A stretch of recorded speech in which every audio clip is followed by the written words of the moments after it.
one of the first priorities that was laid out when we created the ENF was that of the Block.One matter. And it came in multiple different ways. So one of them, as we know, and we dealt very early on, was the vesting of tokens to Block.One as one of the priorities. And that was essentially resolved back in December of 2021.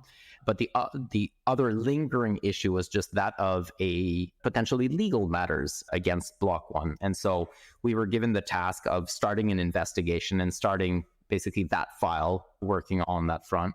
And as most people know, these things take quite a long time. So if we look at the other class action that's currently ongoing, which is separate from this, I believe they're in their third or almost fourth year at this point. So it's quite slow. Like, this process is very long, very lengthy, a lot of fact gathering, a lot of research.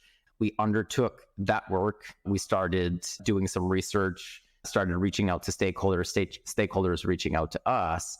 And the idea was to explore all potential legal venues towards bringing back accountability for that particular case.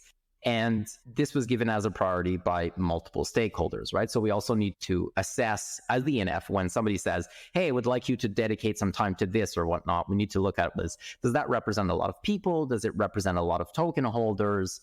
And in this case, for the potential legal matters against Block.One, to the best of our knowledge, it represented a lot of people and a lot of tokens. So it really checked both boxes. And so we did a lot of work for the last year and a half in terms of accumulating information, looking at what the different options might be, looking at building a case of what potentially could the EOS token holders / the EOS community members do should they wish to pursue this file. And so the letter that I put out a few weeks ago is the result, or is the where we are at with this file at this stage in terms of the options that are being presented to the EOS stakeholders of which directions they could potentially go. What's important to clarify is that the ENF doesn't have legal stake in this battle.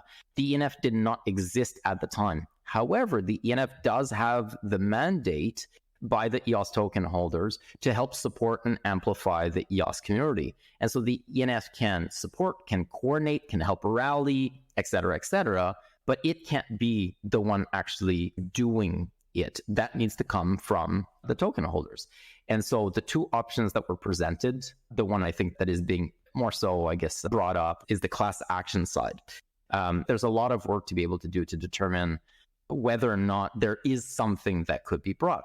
Where we are at this stage is that, yes, indeed, there are legal grounds to be able to bring another class action. So to be very clear, the current class action that is ongoing is completely separate.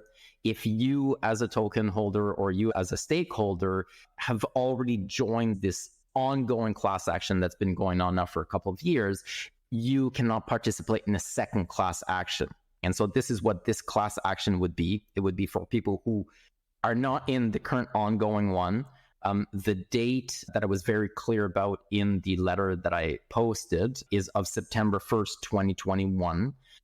For those who recall, one of the last things that kind of put the nail in the coffin, so to speak, in terms of whether or not Block.One was indeed contributing to the ecosystem in a tangible way that was no longer subjective, was the code base.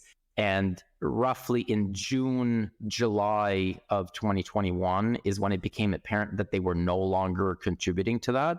So by September 1st, 2021, it was quite apparent that they no longer had that final pillar to stand on. So everything prior to September 2021 is in play, is potentially eligible. And what we're looking for, and we've received hundreds of interested parties at this point. And so I'm also more at liberty to talk now because there's clearly a class. There's definitely enough people that believe that they've been harmed that they're willing to participate in the process. We've received hundreds of emails from individuals. So we're at a stage now where if you've sent in an email, and I encourage for those who have not sent an email, and if you believe that you've been materially impacted because you bought the EOS token in part on promises and commitments made from Block.One in terms of them deploying $1 billion is the often referred to number back into the ecosystem.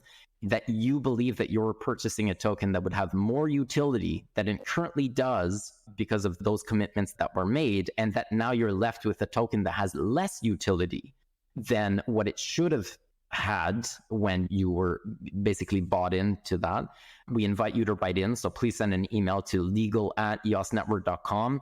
We will be sending out the first reply to the people who sent in their emails within the next couple of weeks to let you know what the next steps are. At this point, as I mentioned, there are enough interested parties that there is something here.